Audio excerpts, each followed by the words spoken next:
Pues entonces demos inicio a este encuentro de hoy.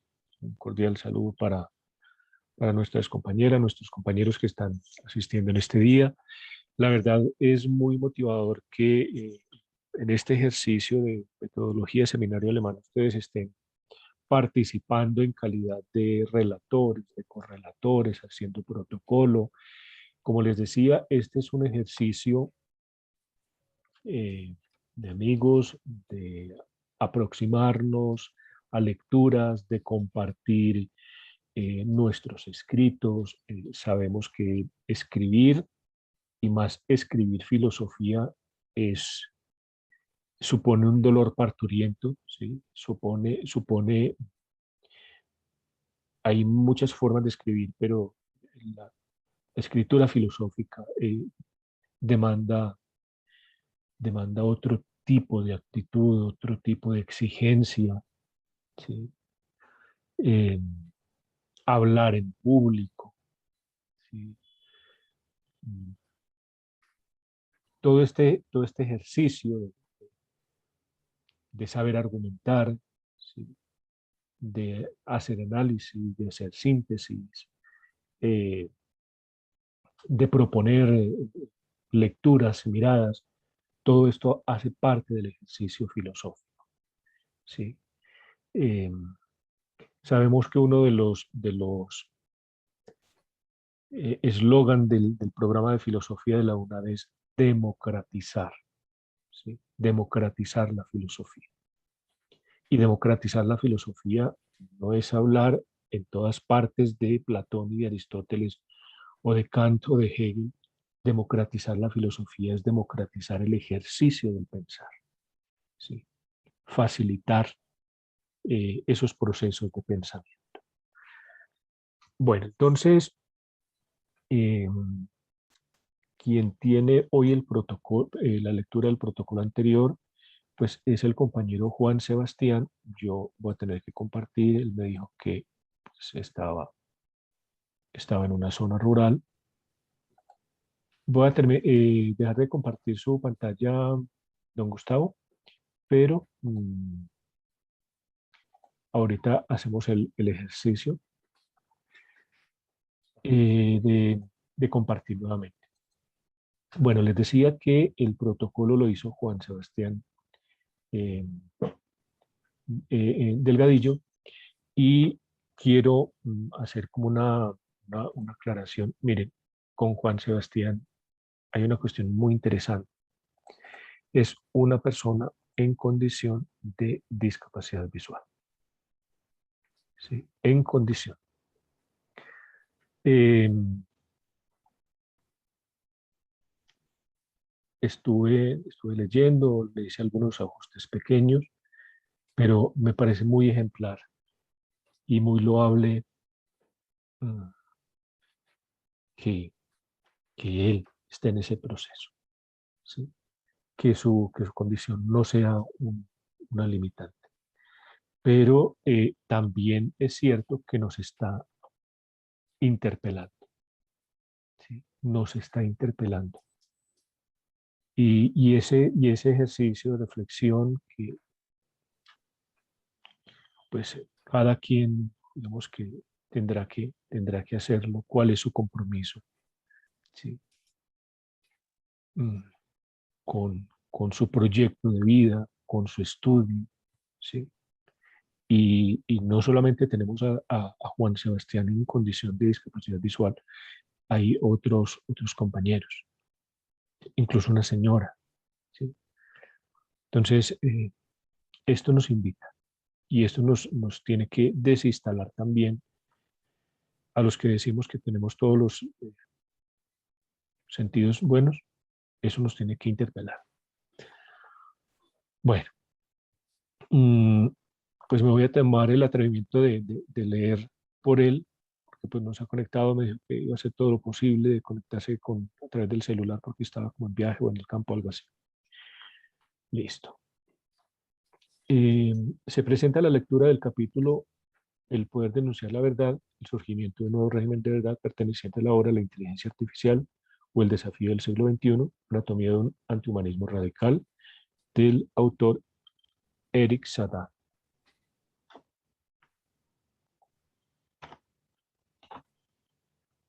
Primeramente se evoca el Brexit en Estados Unidos.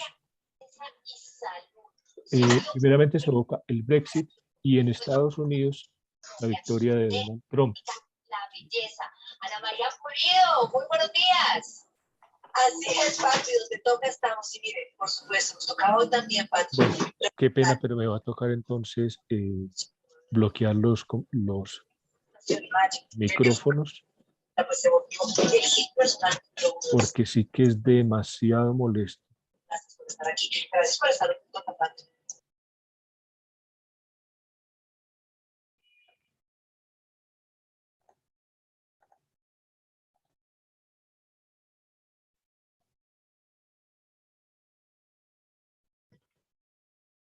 Primeramente se evoca el Brexit y en Estados Unidos la victoria de Donald Trump en las elecciones de 2016. La relatoría que aquí se presenta gira en torno al poder denunciar la verdad en la época de la inteligencia artificial. Ah, bueno, ahí entró Juan Sebastián.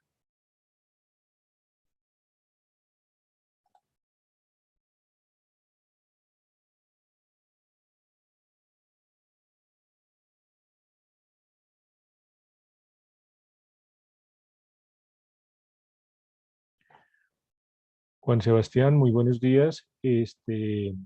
Estaba pues haciendo una contextualización de tu ejercicio, de tu tarea, agradeciendo tu compromiso con esa tarea aún en tu condición visual, y estaba empezando a leer el protocolo, pero dado que has podido ingresar, si gustas, entonces nos cuentas, tú tienes tu sistema allí para formular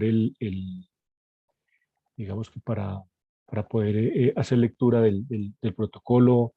Quiero darte la palabra para que hagas esta primera parte del encuentro, mi hermano.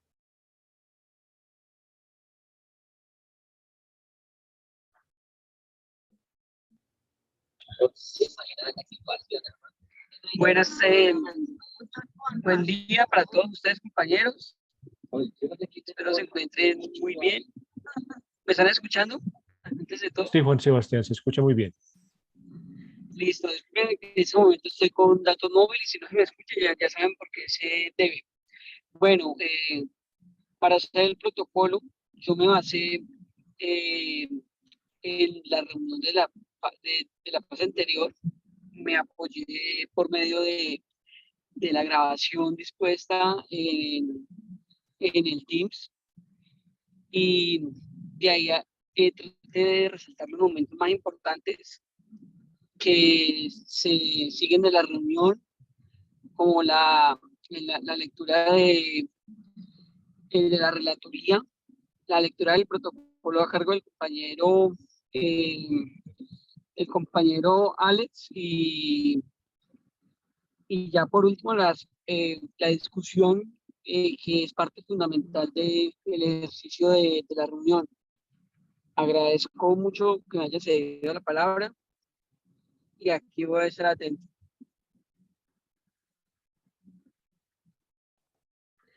Ah, bueno, mi hermano, en ese orden de ideas, entonces, si me permites, hago la lectura por voz.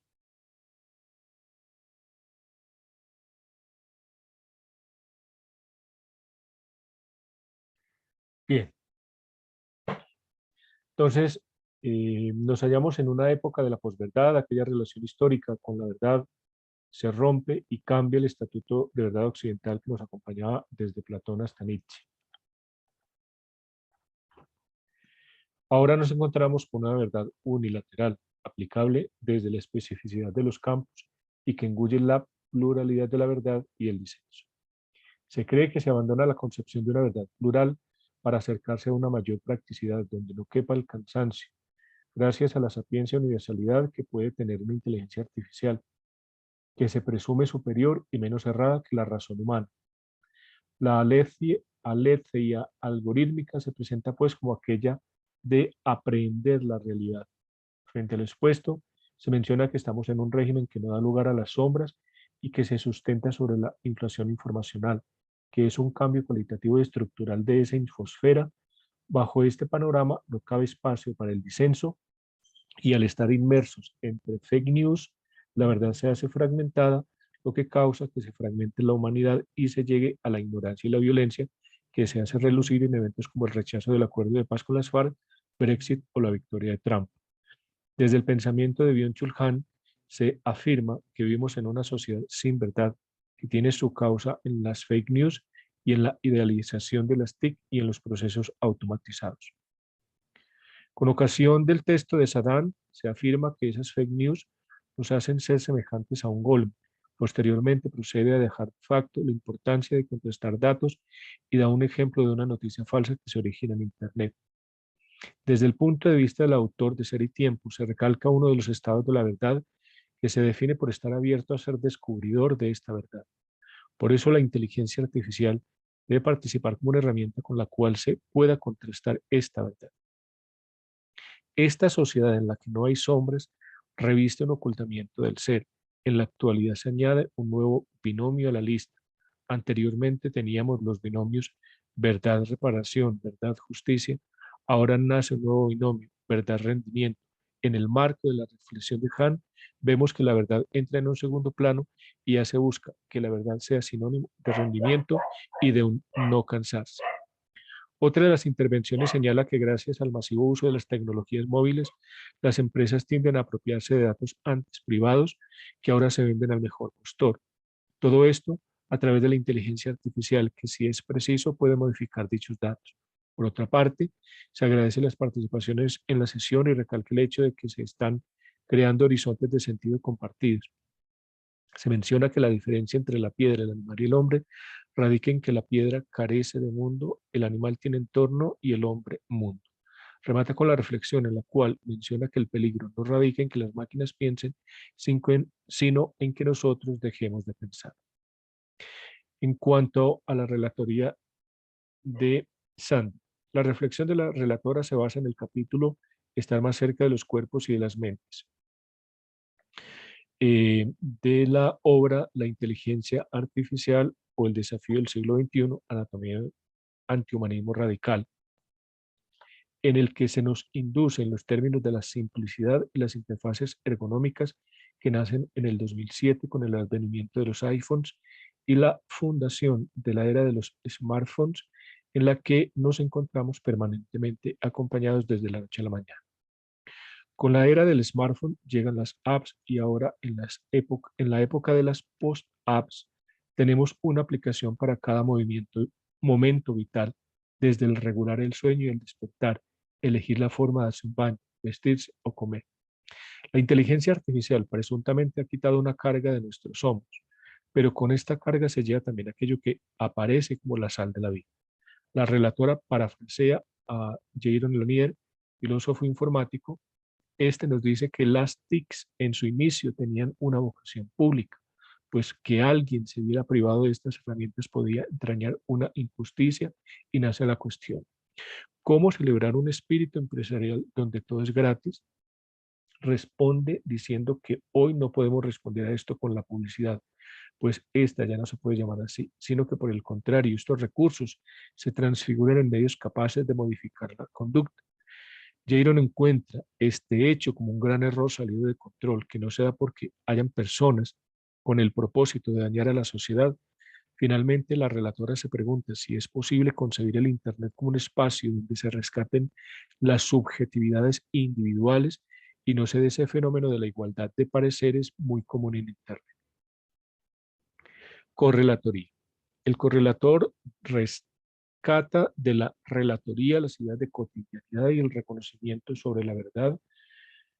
Sobre la primera, el relator empezará a decir que esta ha sido ignorada por la ciencia y la filosofía. Bueno, aquí el problema de reacción. Les mencionaba que en el poema de Parménides pues, se muestra que efectivamente en el encuentro de la verdad hay un distanciamiento de la cotidianidad. Ese viaje de Parménides ilustra muy bien ese distanciamiento de la cotidianidad. De igual manera, la ciencia huye para dar rigor a sus experimentos y la fenomenología sale de la actitud natural y realiza sobre la cotidianidad una epoge. Entonces, recuerden lo que yo les decía, la fenomenología lo que hace es tanto el mundo natural, la actitud natural y lo que ello supone, ponerlo entre paréntesis, ¿sí? Suspender el juicio. El relator hace una lectura de Heidegger en relación a la verdad. El pensador, la verdad se muestra como un desocultamiento del ser. Es así que la verdad se muestra en estado antepredicativo. El relator pone el ejemplo del agua. Cuando tenemos sed y llenamos un vaso con agua, no vemos H2O, sino que conocemos el fenómeno bajo la luz de una relación vital. El agua saciará mi sed. De la lectura de Heidegger se llega a entender la verdad como una lucha, un conflicto con el ocultamiento que busca que el ser llegue a ser desocultado y de esta forma se levante una comprensión de verdad. Participaciones. Por un lado, se toma como referencia la página 11, da cuenta de la permanente tutela tecnológica a la que nos hemos sujetado y da un ejemplo en el cual se debe hacer una distinción entre el diálogo con humanos y robots, hecho que le hace reflexionar sobre el comercio conversacional. Por el otro, se hace énfasis en la dificultad que le ha presentado a Alexis de Boots y hacer la claridad respecto al uso generalizado de estas herramientas por parte de las empresas y aclara que no es correcto entrar en una tecnofobia o en una tecnofilia. En tercer lugar, se hace énfasis en el poder prescriptivo de las aplicaciones y la inteligencia artificial hasta el punto de que llegan a una teoría del cuidado de sí. Llega a ser un monje misericordioso que dicta el correcto vivir y obrar. En cuarto lugar, tomando como partida la previa participación de María, hace énfasis en esa falta de crítica que tenemos ante los cambios vertiginosos de la tecnología. Entiende que aquellos sin inducción en las TIC tendrán grandes obstáculos a futuro, pues las tecnologías están permeando nuestras vidas. De otra parte, también se recalca que el analfabetismo digital se presenta como la nueva problemática a solucionar. En décadas pasadas se ha logrado remediar brechas significativas de analfabetismo hasta el punto que son problemas casi solucionados. No obstante, ahora es preciso capacitar a las personas en el uso de las TIC. En sexto lugar, se remarca el que ha sufrido la publicidad. Las marcas ya no vienen a nosotros con el fin de vender productos, sino vender experiencias y servicios. Detrás de estas inteligencias artificiales operadas por bots siempre se hallan marcas dándole financiación a fin de obtener mayores rendimientos. Asimismo, se hace hincapié en la univocidad en la técnica, el arte y el conocimiento. También ahonda en que hay formas diferentes de imaginar el Internet y la técnica. Manifiesta que no solemos ir más allá de lo superficial y nos dejamos llevar mucho por las definiciones, lo que causa un ocultamiento de la verdad. En octavo lugar, se hace una reflexión sobre el peligro que entraña una política de la transparencia, donde no quede lugar para lo no visible, debido a que estas políticas traslucen una dictadura totalitarista, especialmente en el marco de la pandemia, donde se toman políticas a favor de la confesión. No sé. En noveno lugar, menciona que antaño, al hacer publicidad en redes sociales, se podía llegar a un público para un costo bajo y hoy día esto cambia y el Big Data se hace un bien solo asequible para aquellos que tengan el capital para adquirir. Finalmente, se pregunta sobre la intencionalidad que entraña la inteligencia artificial y a qué verdades se remite. Es un intento por ir más allá de la opinión. Finaliza equiparando las respuestas de un libro a las que otorga una inteligencia artificial. Bueno, cierre, el director establece los roles para la próxima sesión y deja la reflexión referente al libro de Saddam, que se enmarca en el tutelaje de los procesadores y la desaparición del cansancio y el compromiso. Bueno, entonces, insisto, agradecer nuevamente a Juan Sebastián por el ejercicio, el compromiso con el grupo de haber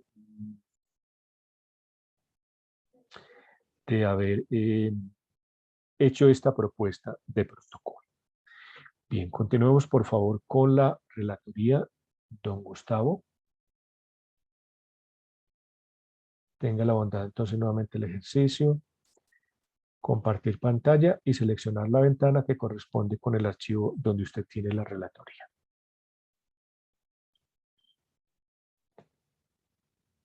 Muy bien. Tiene bueno, le voy a dar el micrófono.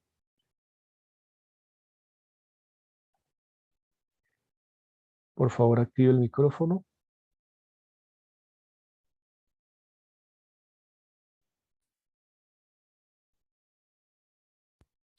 No. Adelante, don Gustavo. ¿Ya me escucha, profe? Sí, señor. Adelante, por favor. Bueno, buen día para todos. Club Virtual de Lectura Filosófica, Día Ley 2021-2, Relatoría, Universidad Nacional Abierta y a Distancia, UNAD, profesor Dr. Einar Iván Monroy Gutiérrez, temática general, la inteligencia artificial o el desafío del siglo, de Eric Sahn. Temática para el día, el estadio imperativo de la verdad, dispositivos para erradicar la duda.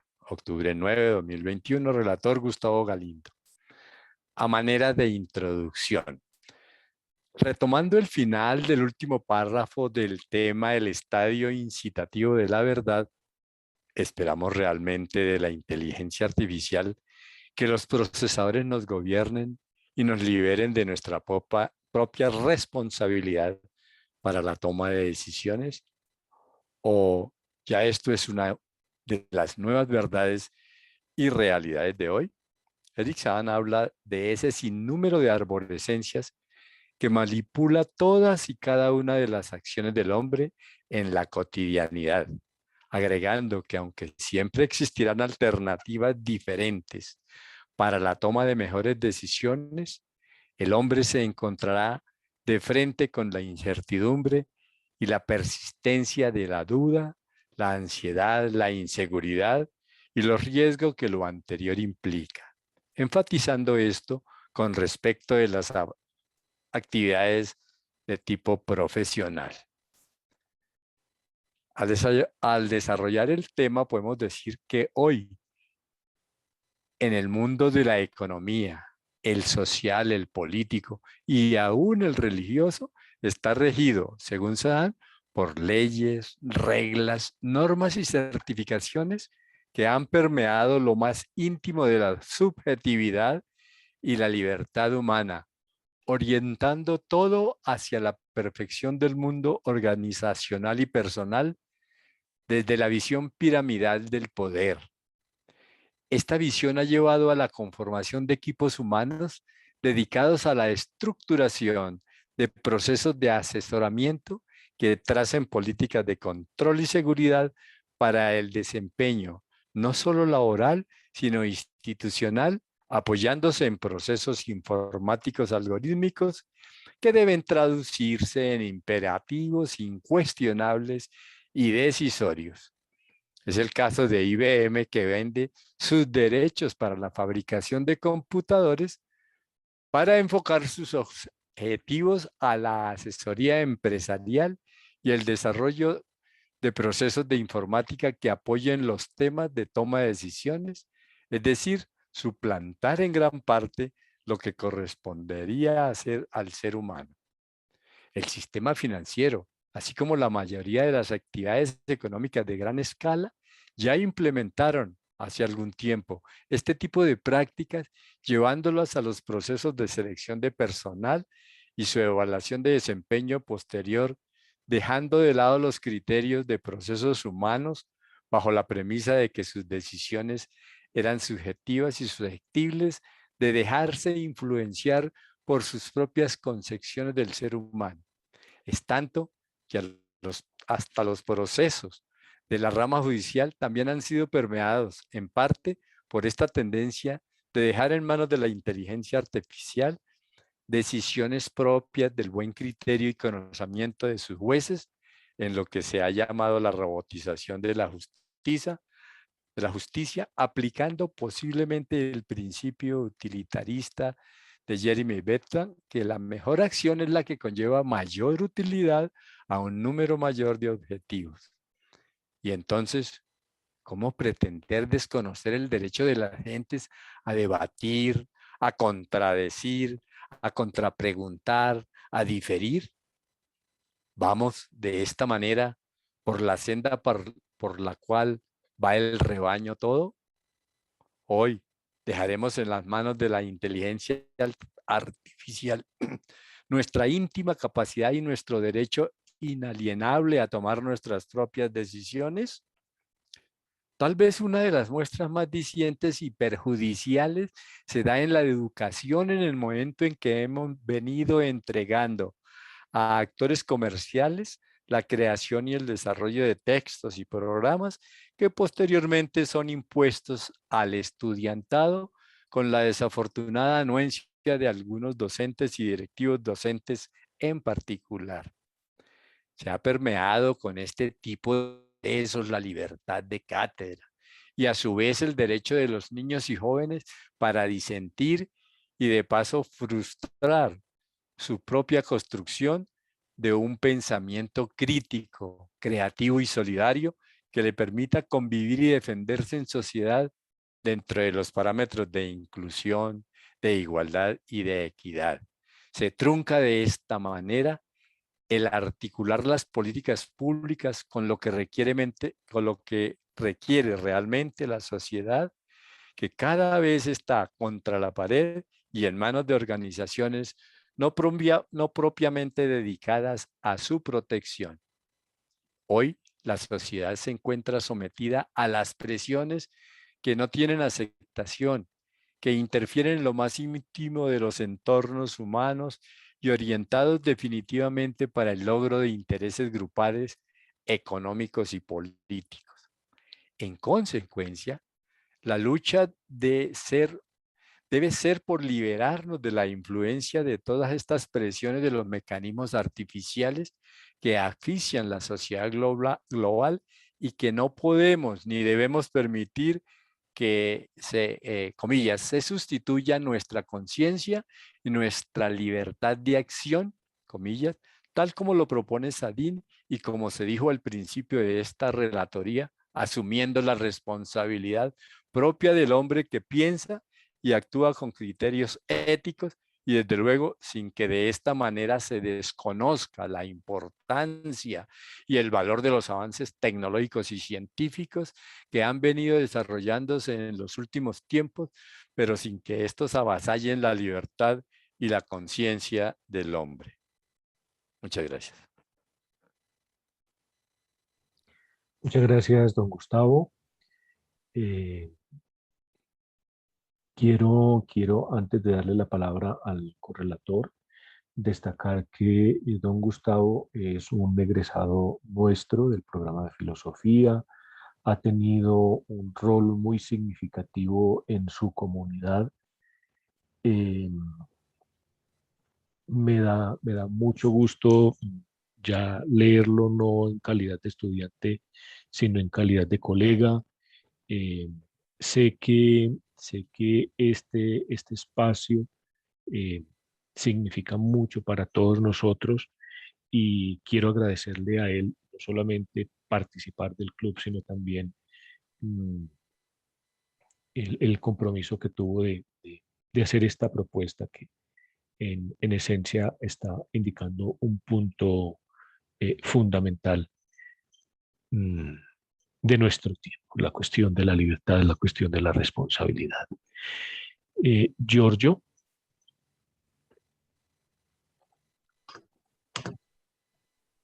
Un saludo grande para todos. ¿Me escuchan? Sí, mi hermano.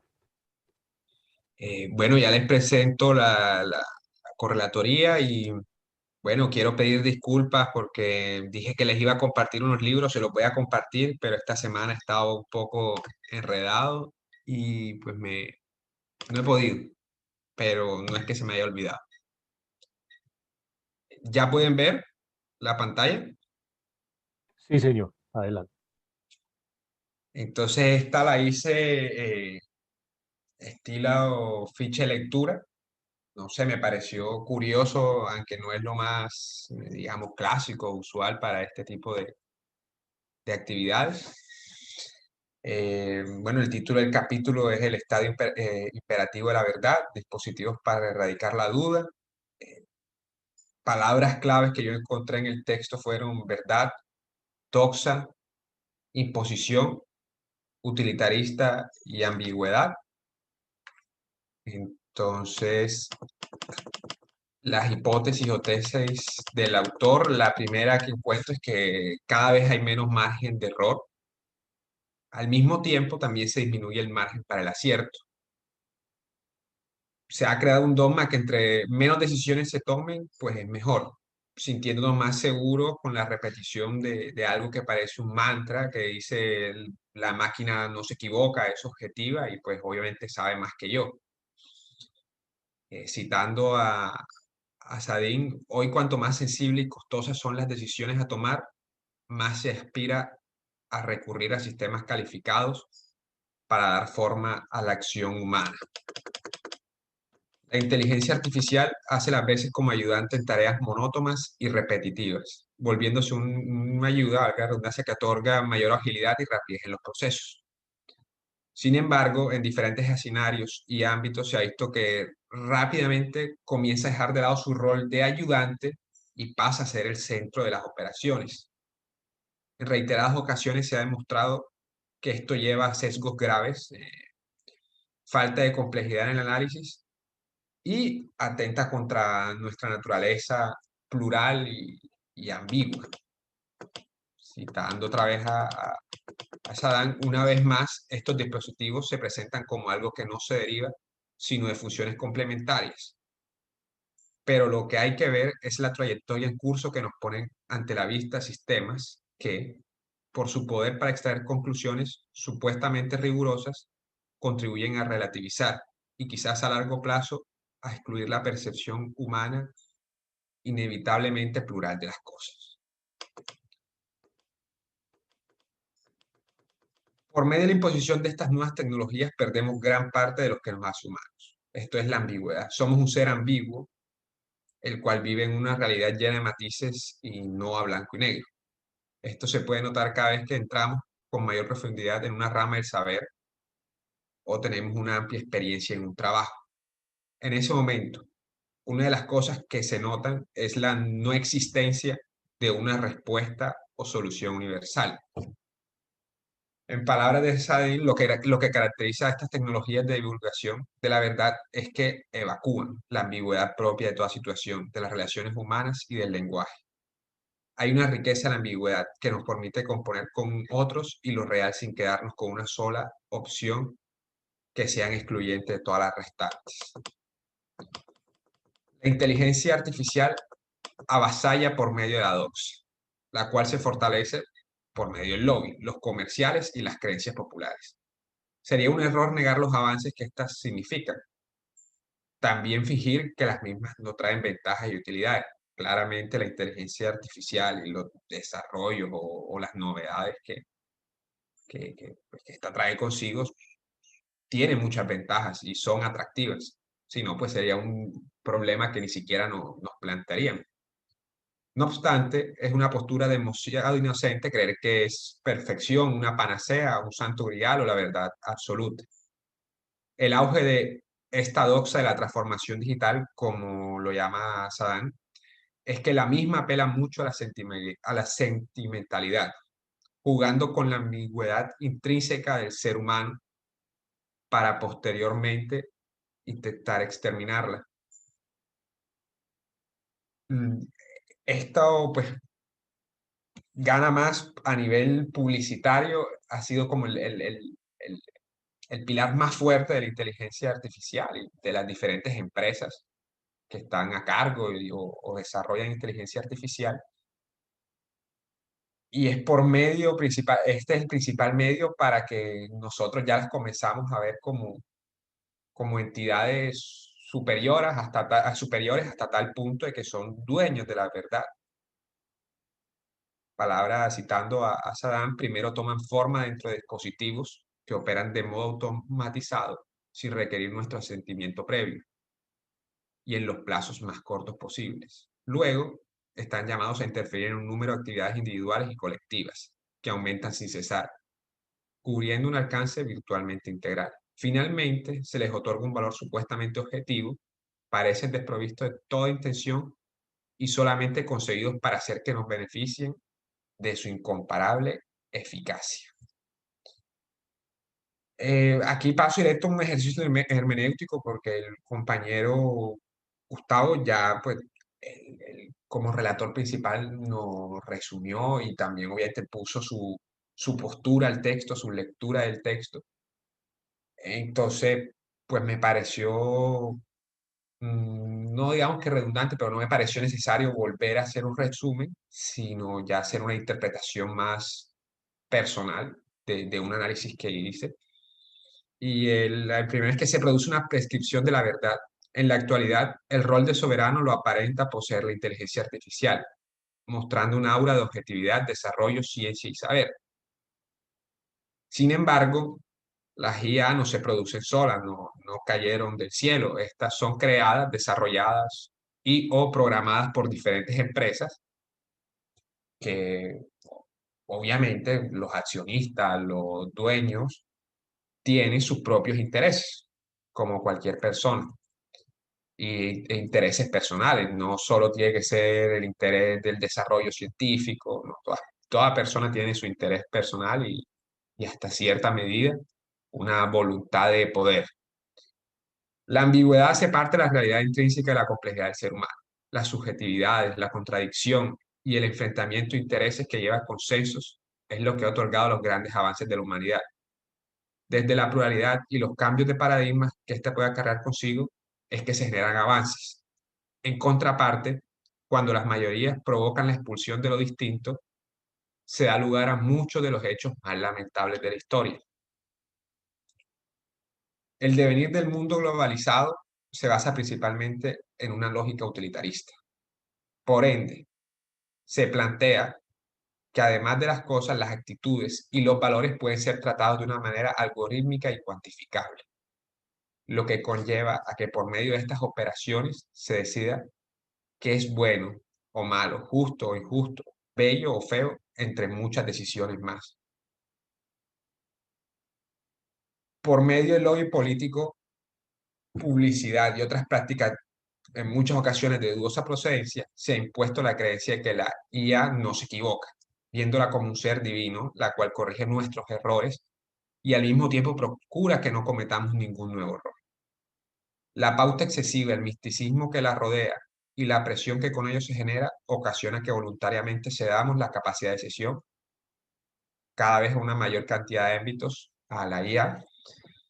Y bueno, el misticismo es porque es un tema, yo lo he dicho en ocasiones anteriores y varios compañeros también lo he dicho, que no nos animamos a hablar, a veces por miedo de equivocarnos, a veces porque se arma un conciliábulo, un grupo de expertos académicos, desarrolladores tecnológicos, que como por obvias razones saben más, pues tampoco quieren dejar que otros entren, cuestionen, y si cuestionan, pues como hay intereses millonarios, la mayoría de las veces, pues la idea es como ridiculizar o negar o simplemente invisibilizar a la persona que, o a los colectivos que generan esos integrantes. Este punto de que cada vez tiene una mayor cantidad de ámbitos, pues hace énfasis Adán en este capítulo. Y, por ejemplo, muestra el ámbito jurídico, el político, que ya lo he venido hablando antes, como se mostró en, la, en el protocolo, por ejemplo, el caso de Trump, el caso del Brexit, son los más famosos a nivel internacional, pero aquí en Colombia tuvimos las elecciones del 2018, el tratado de paz, pero también está llegando este lado educativo, que fue muy interesante, y es que la educación tan personalizada que se pierde una de las esencias de la educación o del colegio y las instituciones, que es primero, aprender a lidiar con la alteridad. Segundo, hasta cierto punto, aprender a lidiar con dificultades, porque no todo va a ser de la manera que uno quiere en la vida. Y lo otro, aprender a equivocarse. No todo puede ser hecho a la medida. A nivel político, jurídico, ético y hasta educativo, la IA posee un poder de decisión mayor. Es interesante que como humanistas tengamos en cuenta el panorama global, sin perder de vista la realidad que vive el país en el que habitamos, teniendo en cuenta que es un Estado social de derecho, laico y pluralista. ¿Por qué hago este énfasis? Bueno, obviamente hay más análisis a las situaciones internacionales y hago este énfasis en el social de derecho laico y sobre todo en el pluralista a nivel étnico, porque ya está comprobado que muchas de estas IA tienen un sesgo racista. Entonces, el caso que plantea a nivel, bueno, de lo jurídico, digamos que se llega a aplicar aquí en Colombia. Hace poco tuve la oportunidad de participar en una tertulia interesante que proponían, es un tema aparte, pero se mezcla, se los voy a contar de forma rápida, que uno de los que hablaba decía que a la Corte Suprema no debería llegar tantos casos, sino que una buena Corte Suprema debería analizar máximo 20 casos al año para que pueda verse, o sea, para que pueda hacerse un buen análisis. Aquí pues se satura.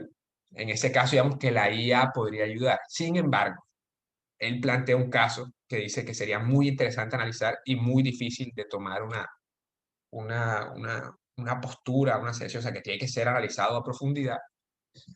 Y era un caso de si una empresa contrata a una mujer guayú y la mujer guayú queda preñada, entonces tiene su periodo de maternidad, pero la mujer guayú no lo quiere aceptar porque dice, yo no soy arijuna, que es lo que ellos dicen a los occidentales o los que no somos guayú, y las mujeres guayú recién preñada trabajamos.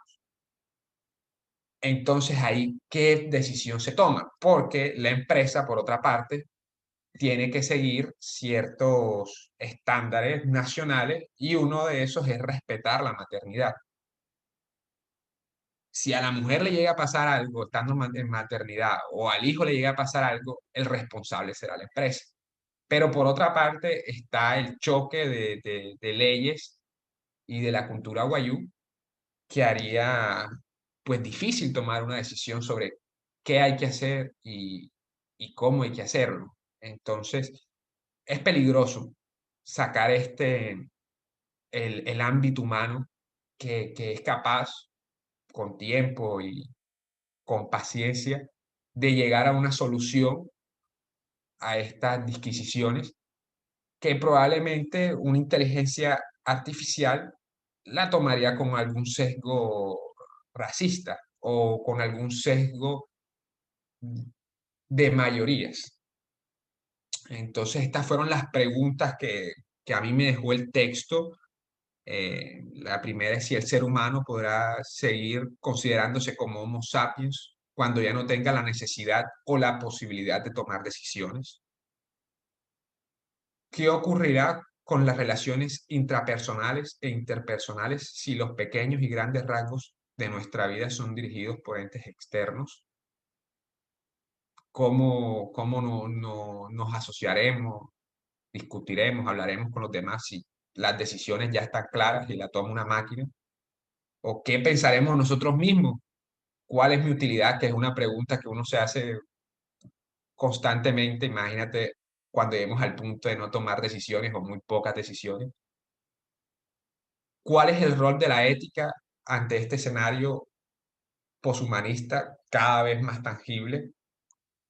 Y es interesante porque Saddam en este capítulo habla de ética en acto, que estamos ante probablemente el desafío y personalmente que creo que la inteligencia artificial y el calentamiento global son los dos desafíos muy transdisciplinares, pero hablando de la ética, creo que son los dos desafíos éticos más grandes de la actualidad.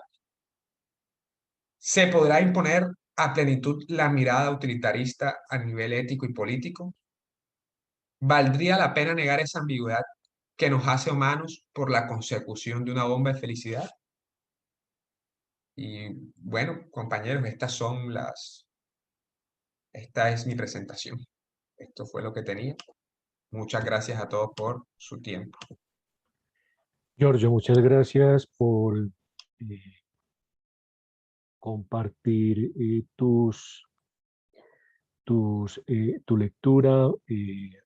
Realmente es muy, muy interesante cómo en este ejercicio, en sentido estricto, estaríamos cumpliendo el objetivo de un club virtual de lecturas, ¿sí? Eso supone una pluralidad. Eh, que se esté, que se estén haciendo diferentes lecturas, miradas, consideraciones, aproximaciones, pero que obviamente con el propósito de exponer, de poner en consideración de otras personas, incluso en el ejercicio de que esto queda grabado en YouTube, eh, y que en definitiva nuestro propósito no está en hallar la verdad absoluta, sino en generar eh, discusión, en generar comunidad de pensamiento, ¿sí? En efectivamente esgrimir argumentos, presentar postura, ¿sí? Y que pues es en el concurso precisamente de eh, una de las voces plurales donde se va haciendo ese ejercicio de una construcción o de una aproximación más bien en comunidad social, política, solidaria en torno a la verdad. Me ha gustado mucho cómo entre la lectura del protocolo, la relatoría y la correlatoría se destacan ciertos temas, ¿sí? Don Gustavo le puso su sello propio, su lectura. Giorgio complementa, enriquece, rescata, destaca cosas que de pronto no fueron abordadas en la relatoría. Y ese es el ejercicio. Eso es lo que enriquece este espacio. Entonces, voy a darles la palabra a unos 3, 4 participantes. Y por último, digamos que cerraría yo con el ejercicio invitando a ampliar la reflexión a partir de la temática de hoy. Entonces, Brian y don Gustavo, por favor. Gracias, profe. Buenos días para todos. En primer lugar, pues felicitaciones a los 3 compañeros que se ocuparon del protocolo, la relatoría y la correlatoría. Muy buenos ejercicios los de todos. Yo he ido aquí tomando unos apuntes sobre la lectura y sobre lo que han destacado los compañeros y los temas en los que han puesto el acento, pues, de sus trabajos, y lo he ido estructurando aquí en un documento de Word a manera de texto. Entonces, pues lo voy a leer, es corto, es la intervención que quisiera hacer. Pido una excusa si hay alguna imprecisión o algo que lo he ido acá tratando de hacer al paso. Entonces, voy a compartir pantalla del texto como lo llevo para que sigan pues la intervención como lo voy a hacer. Bueno, entonces el tema, ya lo han dicho los 3 compañeros, es el estado imperativo de la verdad, los dispositivos para erradicar la duda, sino que me interesan unos puntos fundamentales. Lo llevo así. De la lectura de la presente sesión me interesan 2 conceptos principalmente, la duda y el error. La intención de erradicar la duda en el razonamiento humano a través de la inteligencia artificial que hace notar Saddam ahí están las páginas en las que lo voy encontrando, la 103 en este caso, se inscribe en la privación del juicio que realiza un individuo sobre un objeto más que en la privación de la intuición directa sobre el objeto. Hago este primer énfasis porque Saadán se refiere a la intuición que se tiene sobre el objeto ahora a través de los software de inteligencia artificial o del mismo hardware que es la computadora, como estamos en este caso conectados al club, o algunos estarán desde su smartphone. En la introducción, aquí es importante recordar que en la introducción a la dialéctica trascendental, Kant dice lo siguiente: la verdad o la apariencia no están en el objeto en cuanto intuido, sino en el juicio que recae sobre él en cuanto pensado. Esta cita la hace Heidegger en la obra Ser y Tiempo, página 232, es el parágrafo 44, literal A, si mal no recuerdo, cuando se está ocupando del tema de la verdad. La verdad, entonces, que pretende la inteligencia artificial no se ubica en la posibilidad de intuir los objetos a través del sistema, sino en el reemplazo sucesivo del juicio de los individuos, el algoritmo como un sustituto del juicio. El juicio, a su vez, se compone del acto de juzgar en cuanto a proceso psíquico de contenido real, y aquí sigo con Heidegger, y se ve limitado en la inteligencia artificial al contenido ideal del juicio, que es el resultado de lo juzgado, porque el algoritmo que sustituye el juicio te ofrece ya una determinada determinación o lectura de la realidad, que es un acto juzgado, bajo un componente simplemente ideal. En este sentido, considero que el juicio se desestructura como un engranaje inescindible, contenido ideal y contenido real, y con ello también se desestructura la posibilidad de verdad como expresión genuina de un carácter mostrativo en relación a una determinada realidad individual.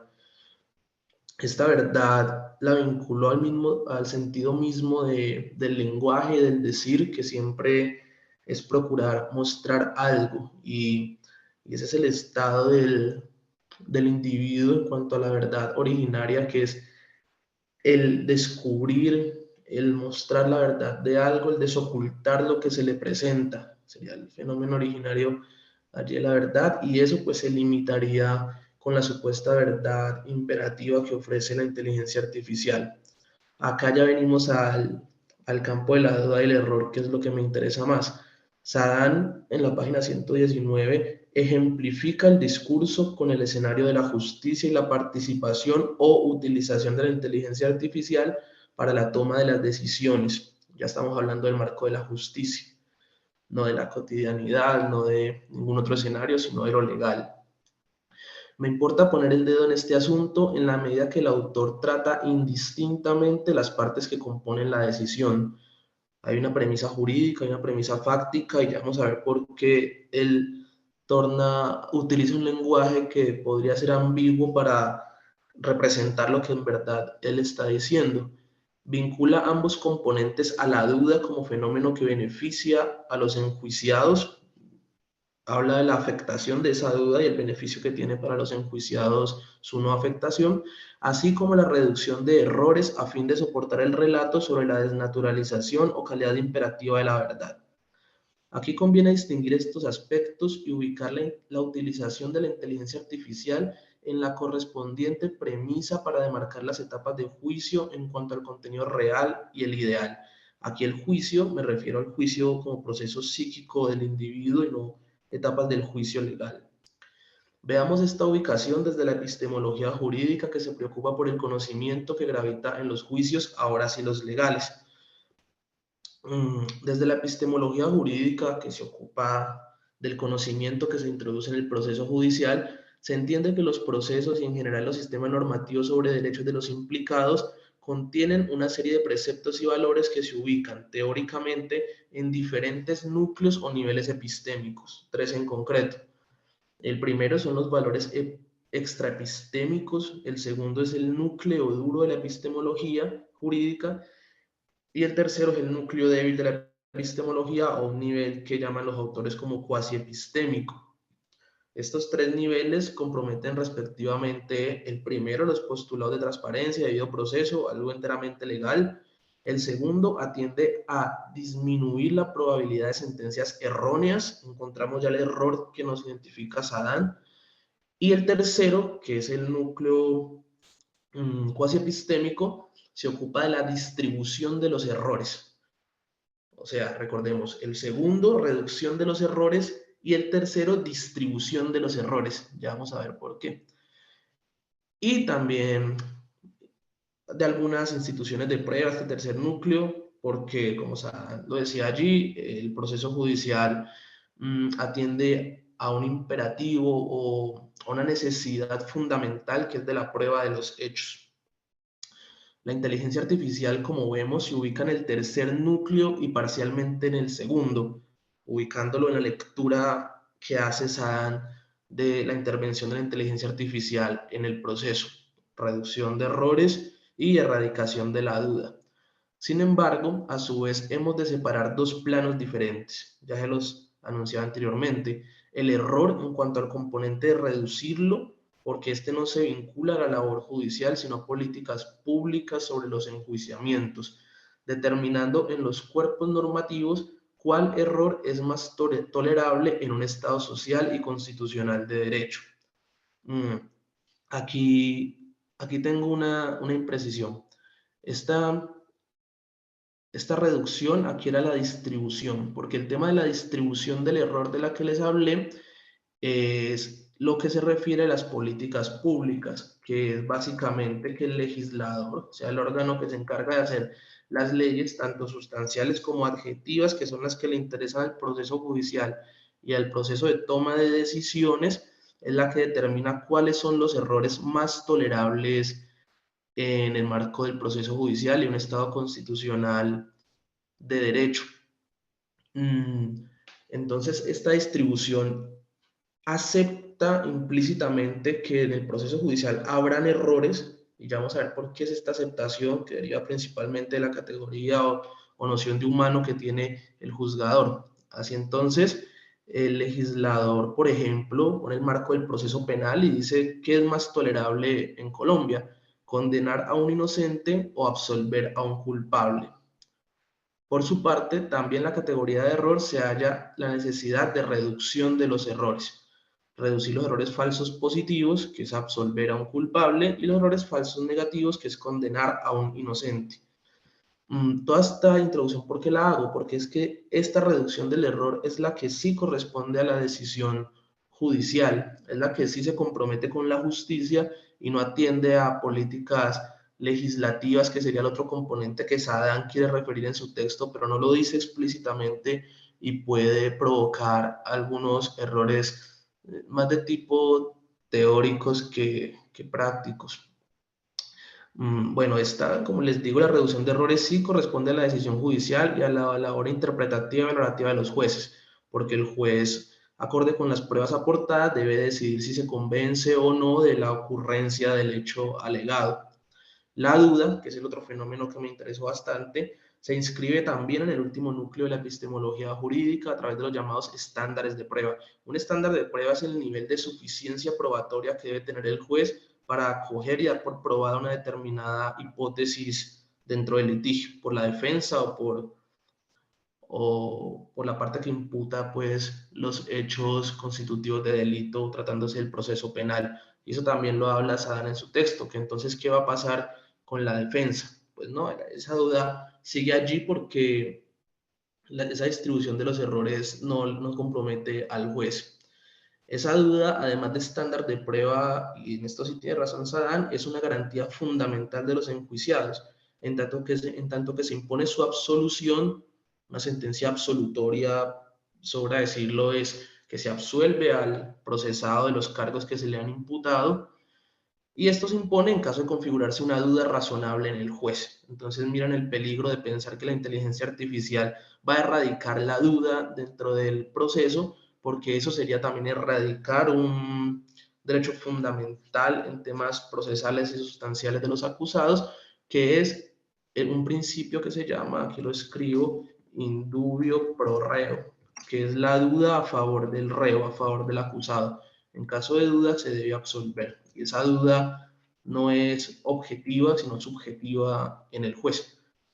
O sea, la duda se inscribe en la conciencia del juzgador, pero atiende a circunstancias que en derecho llamamos objetivas, que sería una valoración imparcial, independiente de todas las pruebas, ¿no?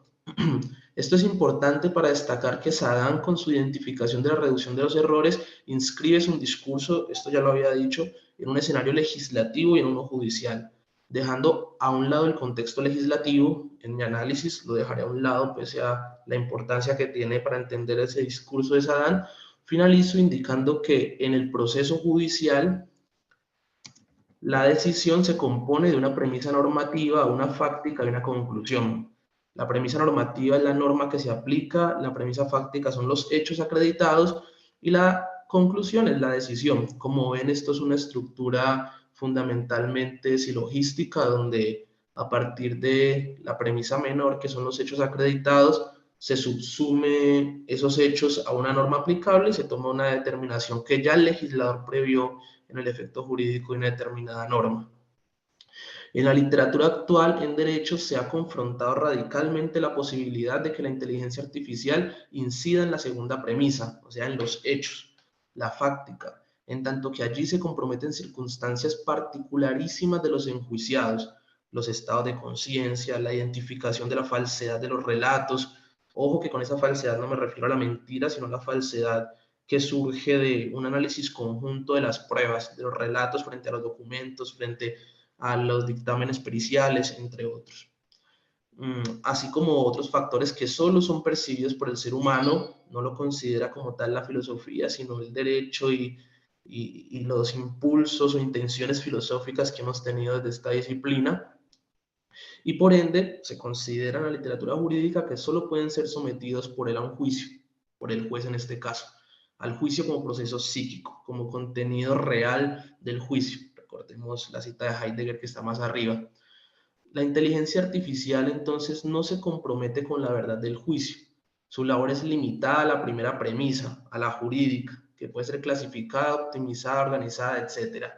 En Colombia y en otros escenarios internacionales como Estados Unidos, otros países que han utilizado ya la inteligencia artificial en el derecho, se ha limitado su participación a través de software que ayudan a la elaboración de la primera premisa, que es toda esta parte normativa de la sentencia, donde uno dice, es que en Colombia hay una constitución de 1991 que consagra un elenco de derechos fundamentales, que la ley sobre los contratos de trabajo, código sustantivo de trabajo dispone tal y tal cosa. Ya, entonces eso sí es posible de ser identificado por un software de inteligencia artificial, porque es información, son datos, no son valoraciones sobre circunstancias factuales de los participantes en el proceso. Saddam, en la página 111, que creo que es parte del capítulo anterior, y ya voy finalizando para no alargar tanto, nos hablaba de la tutela de la inteligencia artificial, que señala con el dedo índice, como un dedo índice más bien, el camino correcto a seguir. Y esto es otro imperativo de la supuesta verdad de la inteligencia artificial. Pero aquí volvamos a Heidegger, porque es que es bien importante.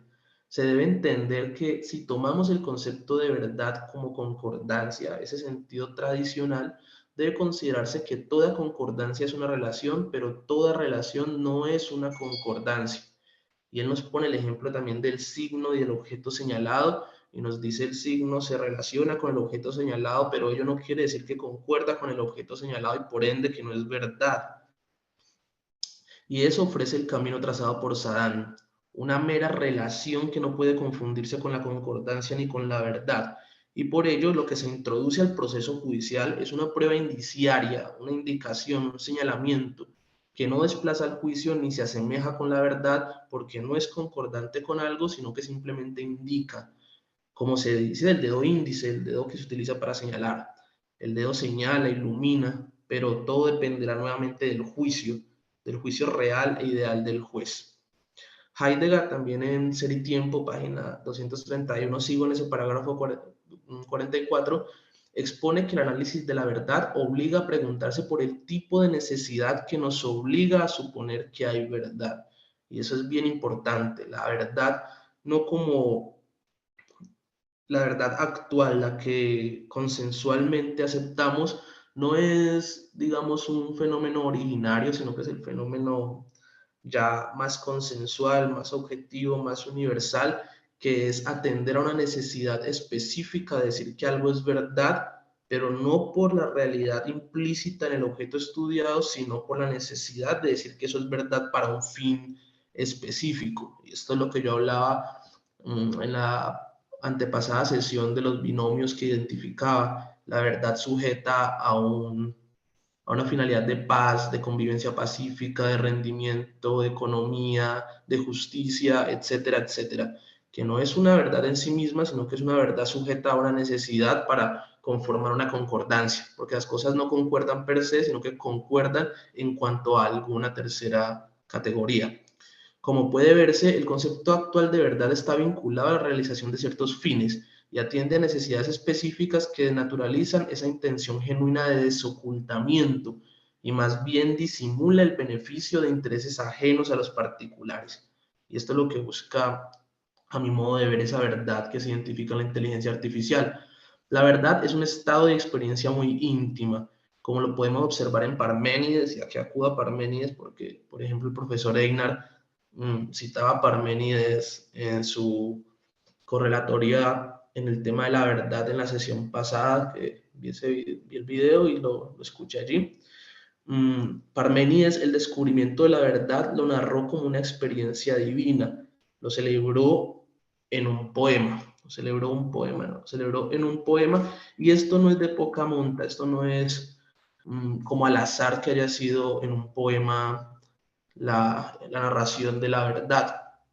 Por eso una cuestión inicial al abordar el poema de Parménides siempre será la técnica para su escritura, la poesía.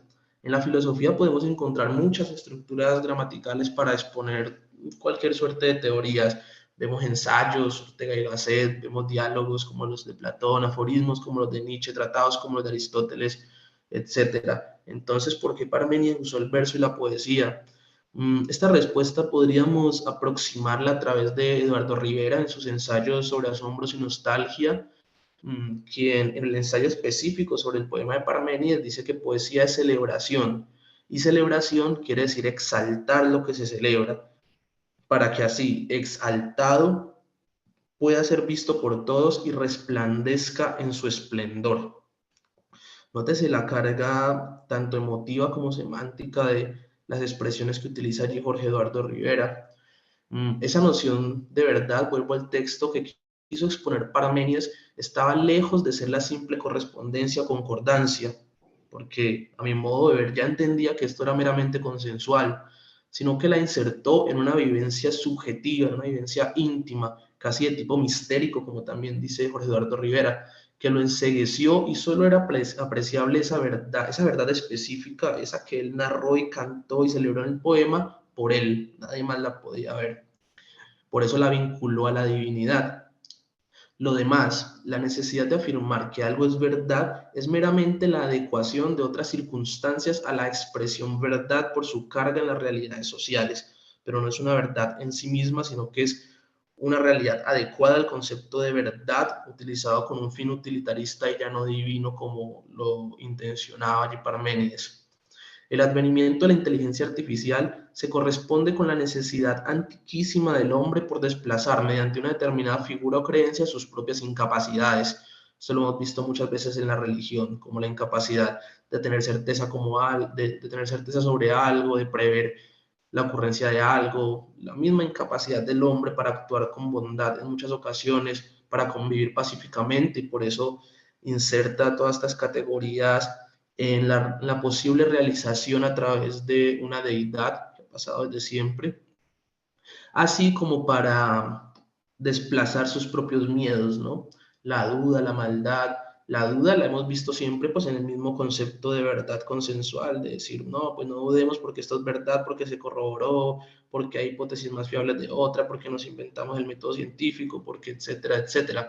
Y pues también en deidades de estirpe maligno, podríamos decir, como el diablo, como etcétera, está ese mismo desplazamiento del miedo íntimo hacia la propia maldad del hombre para justificar que el hombre es malo, pues entonces utilizamos una deidad, le asignamos a ella la actuación malvada del hombre, etcétera, y con eso desligamos la responsabilidad y hacemos más soportable la vida. Entonces, allí la inteligencia artificial sería un nuevo sustituto de todos estos desplazamientos y de todos estos criterios de necesidad de la verdad. Esto lo identificó Giorgio en su correlatoría, lo último, ¿no? Cuando se refirió a la doxa de la inteligencia artificial en cuanto a la verdad y su relación sentimentalista con el estado intrínseco del hombre, que él lo ubicaba como ambiguo, como un estado de incertidumbre.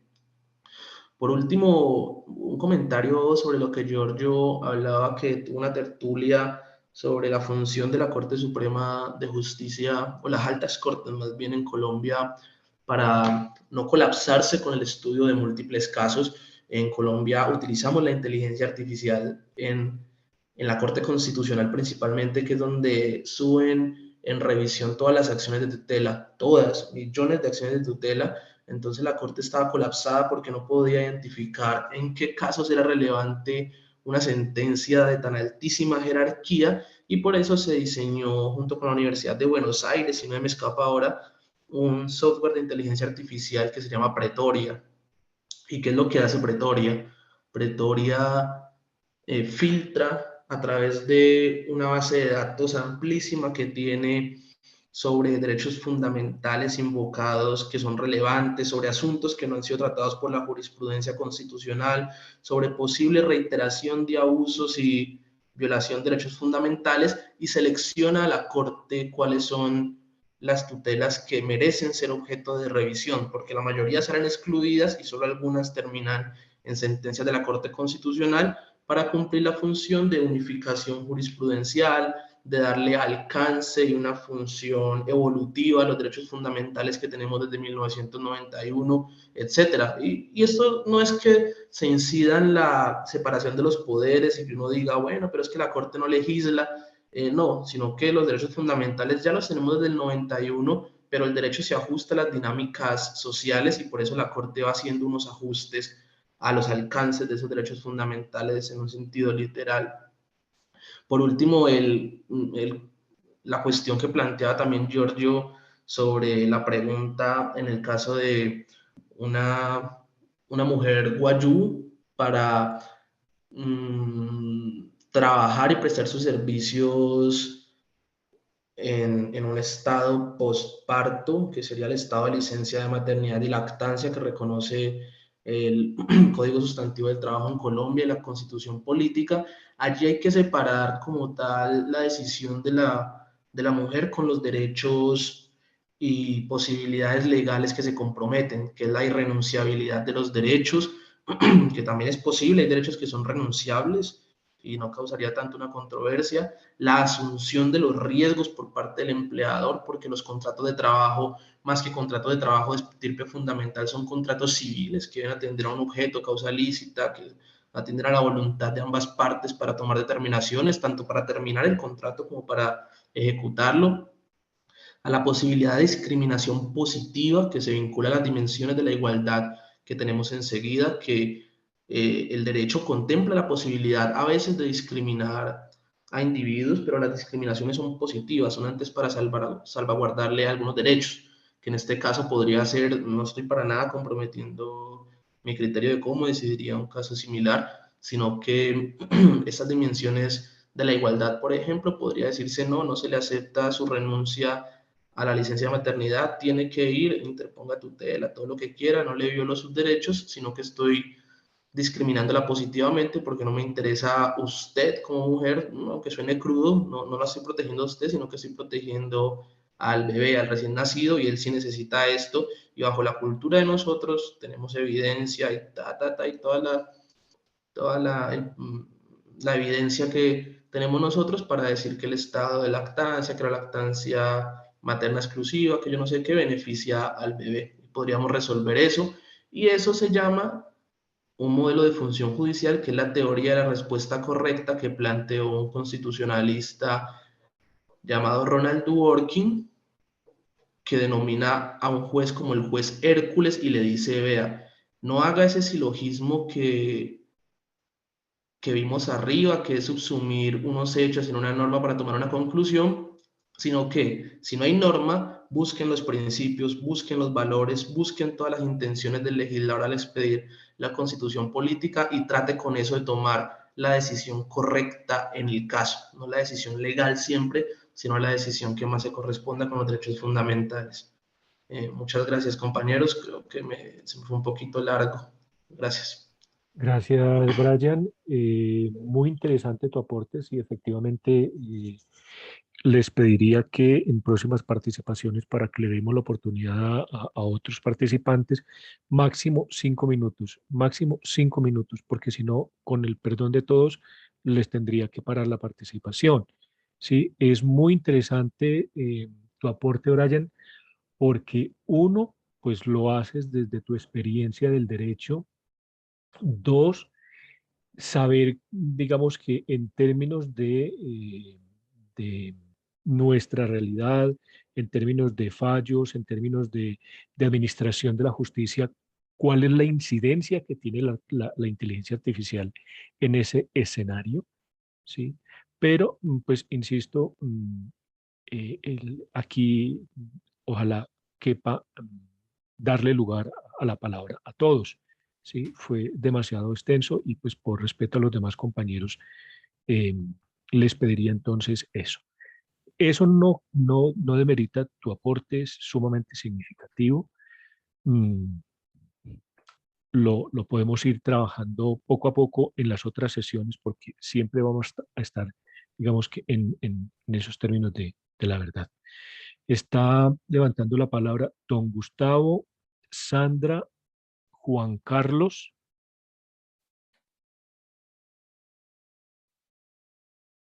Don Gustavo. Sí, gracias, profe. Sí, ¿Me señor, escucha? adelante. Sí, señor. Gracias. Bueno, primero agradecer al doctor Einar Iván por sus palabras, en especial respecto a mi actividad comunitaria de varios años. Muchas gracias.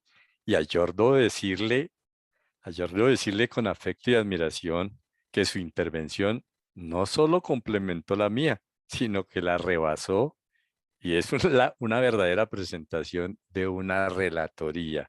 Felicitaciones. De verdad, muy agradable esa presentación y las explicaciones que fuera de texto hizo. Y a Brian, gracias por su visión jurídica amplia de la temática del día.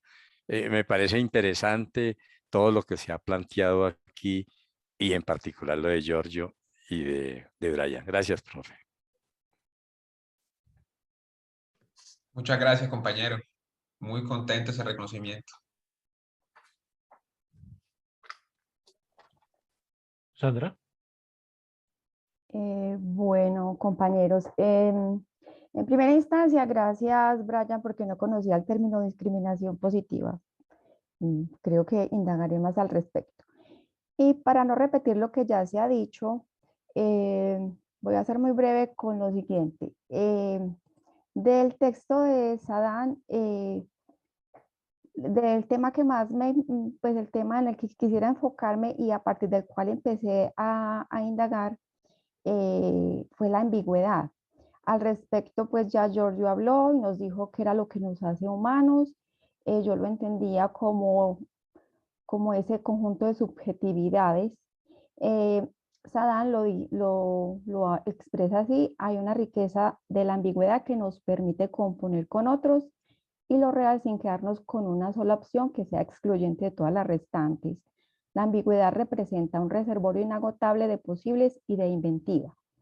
A raíz de eso, entonces, empecé a indagar como qué otra cosa pudiéramos hablar acá que no se hubiera abordado y también resolviendo un poco la pregunta que se hacía Giorgio al final de su exposición, si todavía podría el hombre ser considerado un Homo sapiens, ya que las inteligencias artificiales estaban supliendo parte pues como de esa función de hombre pensante.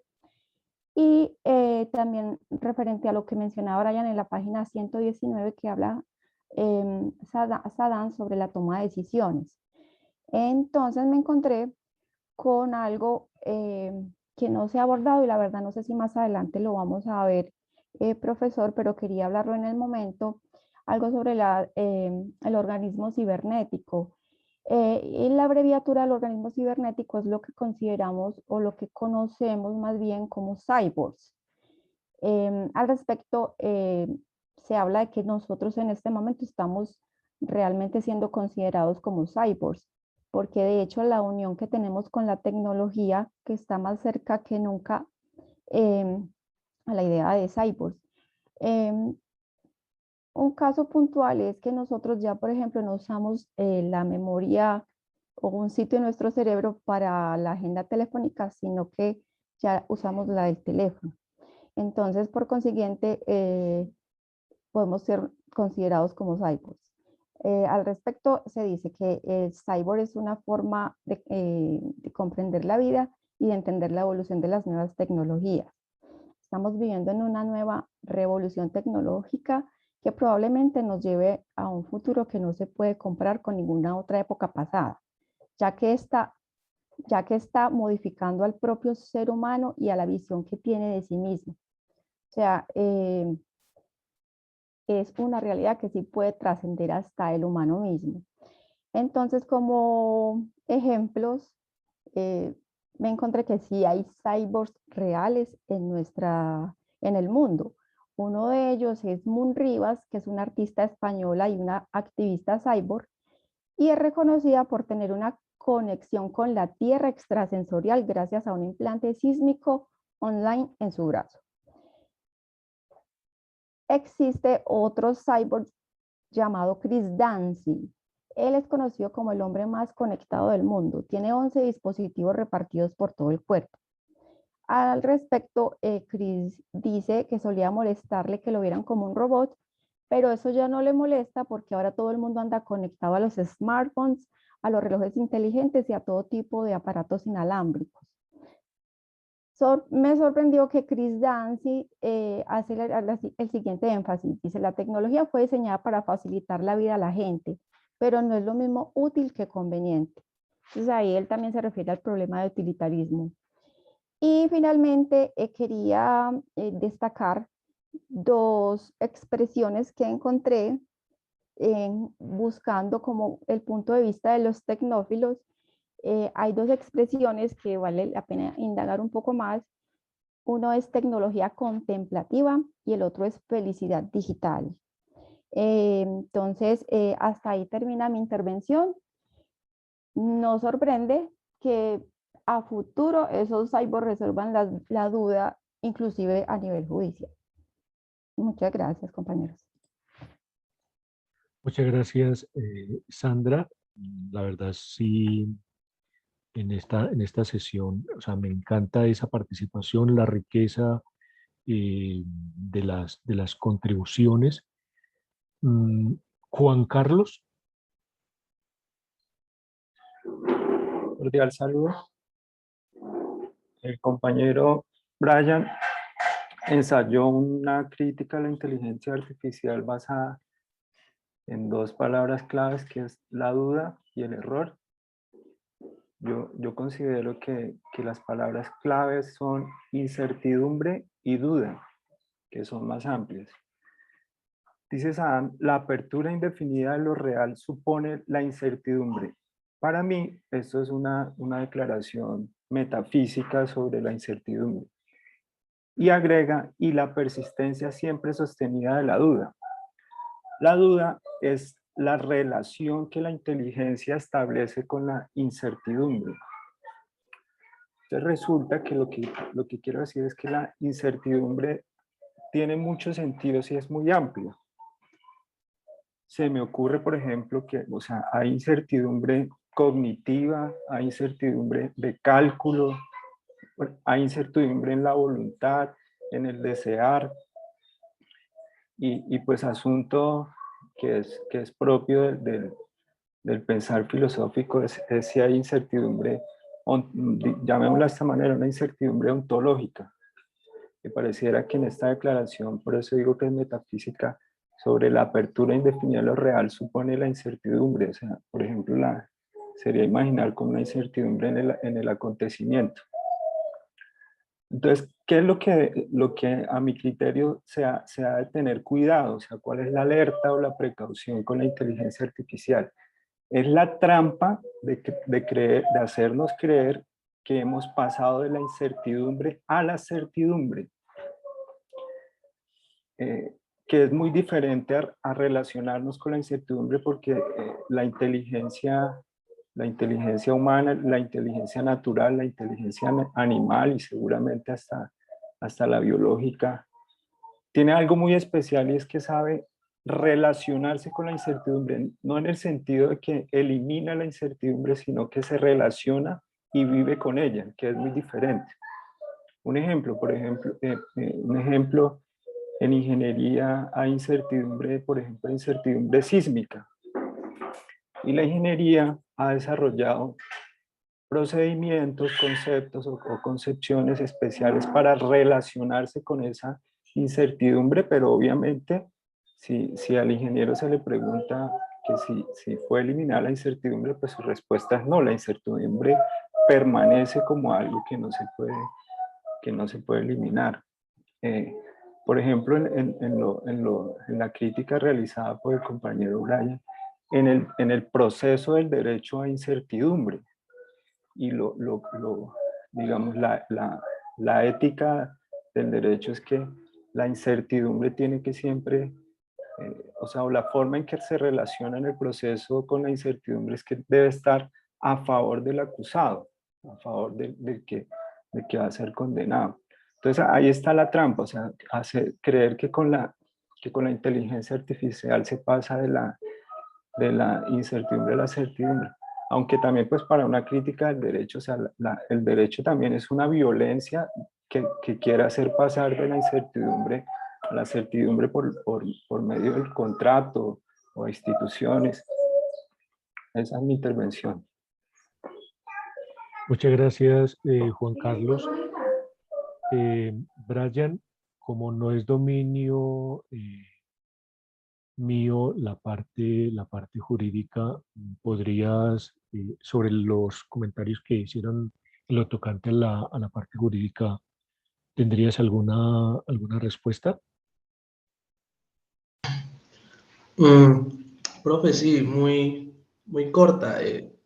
Respecto de lo que acaba de decir el compañero de los conceptos de incertidumbre y los que utilicé yo de error y duda, no los utilicé, digamos, en sentido restringido o un sentido restringido, sino más bien en un sentido estrictamente legal. Por eso no utilicé conceptos que fueran más amplios en filosofía. Los utilicé porque es que en derecho se utiliza la duda, como decía, como un estándar de prueba, porque nosotros tenemos, cuando tomamos una decisión judicial, decimos está probado tal cosa, pero teóricamente a la filosofía del derecho, ¿qué le interesó? Pues está probado tal cosa, pero ¿por qué está probada tal cosa? ¿Cómo determinamos que se puede dar por probada tal cosa? Y eso es un estándar de prueba, y eso se inscribe en el tema del error y la duda como categorías esenciales para resolverlo. Si surge una duda, cual mínima que sea, que es compatible con la hipótesis de culpabilidad del acusado, se absuelve, porque no se supera el estándar de suficiencia acreditativa. Y en políticas legislativas y en la decisión judicial atendemos a reducir el error, que no es ausencia de certidumbre ni nada, sino que es una equivocación en la decisión judicial. Es una equivocación literal. Es condenar a un inocente o absolver a un culpable. Y el legislador dice, en Colombia, un estado constitucional de derecho, ¿qué podemos tolerar más? ¿Absolvemos a un culpable o condenamos a un inocente? Y se resuelve por un viejo aforismo que es más tolerable absolver a 1000 culpables que condenar a un inocente.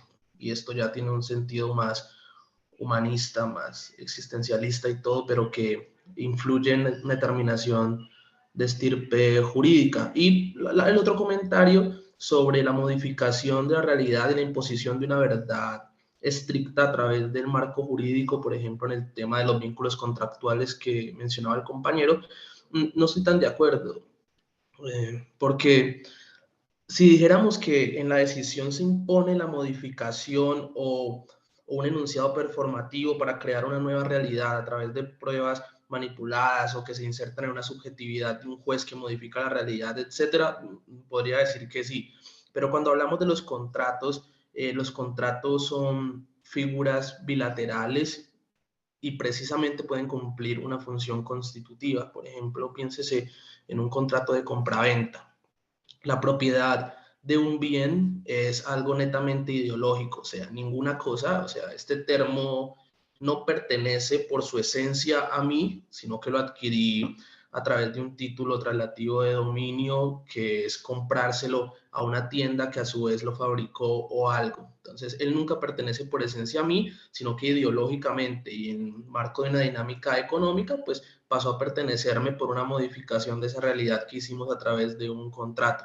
Pero esas son modificaciones bilaterales, consensuadas y que se inscriben en dinámicas económicas. Pero usted en un contrato, por ejemplo, no podría decirle a un trabajador, te contrato, pero renuncias a tus prestaciones sociales y modificamos también eso ideológico que decimos que es la dignidad de los trabajadores y renuncias a ella y te paga un salario, porque también el mismo derecho protege algunas categorías irrenunciables, imprescriptibles, inviolables, que son las garantías mínimas de la dignidad humana de las personas, y eso no es factible de modificación. Existen normas que se llaman normas de orden público, que son inmodificables e insustituibles por la voluntad de las personas. El derecho también le pone límite a eso. Muchas gracias, Brian. La última intervención de Chapo, ya para ir, perdón, de Giorgio. eh, sí, Chiapo es el apellido, Giorgio Chiapo. Y con esta última intervención, pues yo ya hago el cierre y de cara como a la próxima sesión. Muchas gracias, Brian. Eh, bueno, invito a lo, ¿me escuchan? Sí, sí. Sí, adelante. Invito a, pues principalmente a los compañeros, al compañero Brian y a la compañera Sandra, que si tienen tiempo y la posibilidad, que por favor suban, bueno, de los temas que han hablado, si pueden subirlo al Google Teams, sería interesante, pues nos da más aprender nuevas cosas y más tiempo para analizar, discutir, sacar conclusiones. Eh, no, agradecerles a todos los que han aportado hoy porque me han sido muy buenos aportes y pues no como rebatiendo o negando lo que dice Brian, porque pues obviamente él sabe mucho más del tema. Sin embargo, creo, o no digamos que creo, aseguraría que muchas veces el derecho se queda, pues, o el derecho no, las normas, las leyes se quedan solo en papel y pues más aquí en, en, en este país donde hay, o sea, pasa en las ciudades principales, pero también pasa en tantos sitios grises que hacen parte de lo que llamamos Estado colombiano, pero realmente no llegan a ser Estado colombiano. Sí, están dentro de Colombia, pero son como repúblicas independientes y hay varias partes en el país que es así. Pero ese es un tema aparte. Yo también analizo otra cosa según el tema de Saddam y él veo un miedo o por lo menos una preocupación hacia que haya un cambio en el derecho. Obviamente lo habla de una manera general, impuesto por, digamos, por los grandes fabricantes o por los grandes lobbies de la inteligencia artificial y que este paradigma no hoy, no dentro de un año, no dentro de 10 años, digamos dentro de 50 años, no lo sabemos con certeza, provoque un cambio total. Y no es por la inteligencia artificial, pero hay una situación, como dijo el compañero Juan Carlos, de la violencia, de la fuerza, que es interesante analizar que ha pasado muy, pues muy desprovisto o la gente lo ha hablado muy poco, que ha sido pues lo que ha pasado en Guinea, que básicamente los militares tomaron el poder, dicen ellos que temporalmente, pero se suprimió toda la constitución, se cambiaron todas las normas y me imagino que en ese caso pues, todos los abogados, jueces, habrán quedado volando o por lo menos impuestos a lo que dicta una junta militar. Entonces es como ese miedo que la inteligencia artificial en un futuro llegue a ser esa junta militar.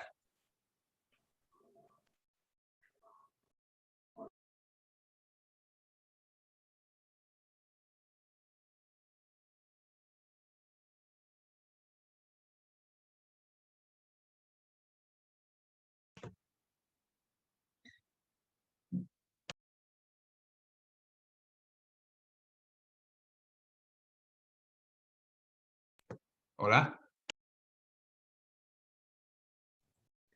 Gracias, Giorgio. Estaba hablando con el micrófono apagado.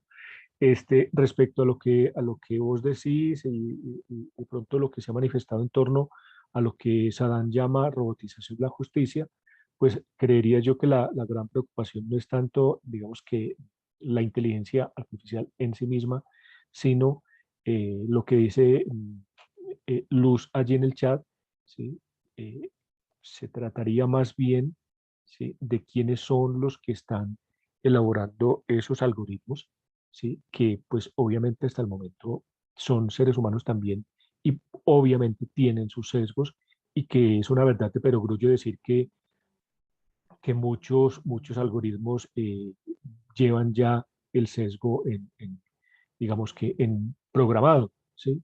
Entonces creería yo que por ese lado de la preocupación en la robotización de la justicia. Última intervención, Juan Carlos. Algo muy rápido. Es que yo no he logrado conectarme a la sesión de Microsoft Teams. Yo la vez pasada lo solicité por el chat, pero no recibí como respuesta y no sé si se pueda como compartir los datos de los intervinientes para compartir información o puntos de vista o ampliar de pronto las participaciones o despejar dudas. Ya, Gracias. mi hermano. No, el asunto del Teams es que no deja, digamos que compartir, o más bien no deja registrar con cuentas institucionales. Entonces te pido el favor que que me escribas allí en el chat tu correo personal, si quieres en modo privado. Yo, bueno, total, allí en Teams deberían, entonces para que por favor yo mandarte la invitación directamente correo, al correo personal, ¿sí? Porque no, con los datos que me registraron en el acceso al club virtual, pues sí que siento que no deja vincular o agregar personas con cuentas institucionales. Ya mismo lo voy a hacer.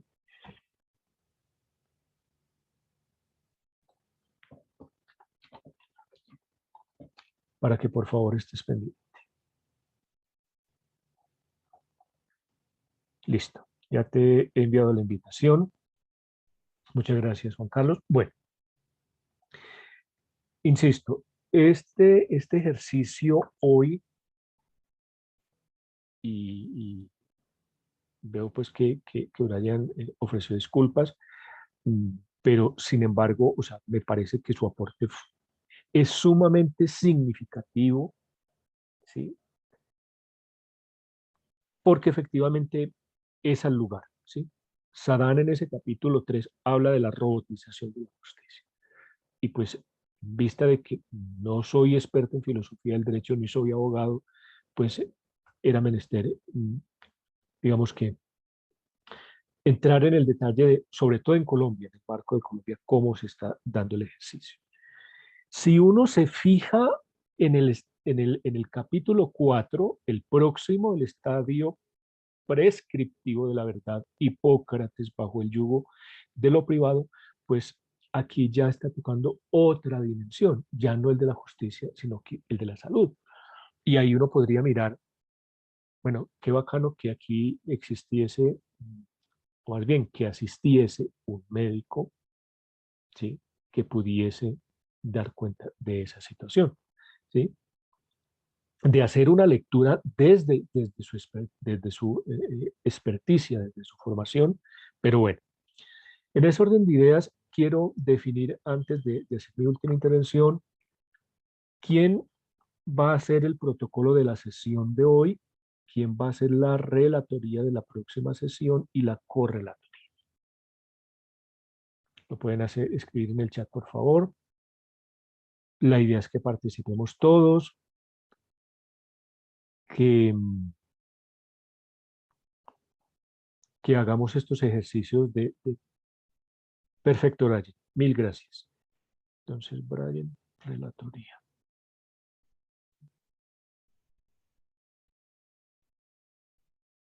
¿Quién hace el protocolo de hoy y quién la correlatoría de la próxima sesión?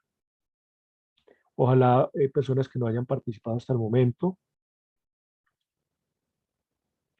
No sé si Jorge Tejedor.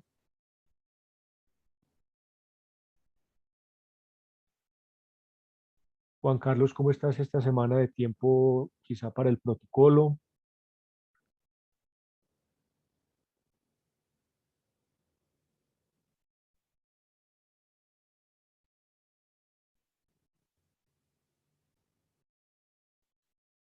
Vale. Doña Luz, protocolo, correlatoría. Ah, no, ya no está.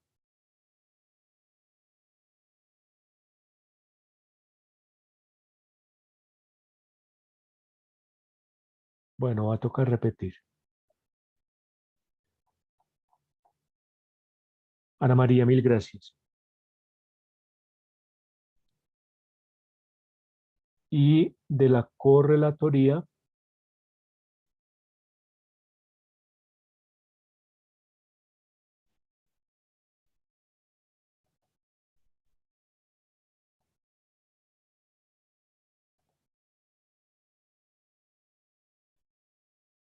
Sandra.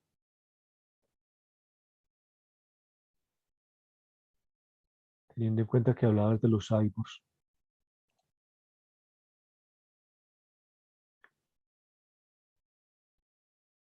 Bueno, listo. Miren, vayan y pensando, por favor, quién realiza lo de la correlatoria. Miren, hay una cuestión que quisiera tocar ya corta de cara a cerrar este ejercicio. Bueno, tenía preparado muchos elementos, pero les quiero compartir dos textos de dos autores. Sobre eso hice un trabajo más elaborado, pero hoy solamente los quiero como dejar antojados en la reflexión. Y me voy a permitir compartir la pantalla porque pues es un texto.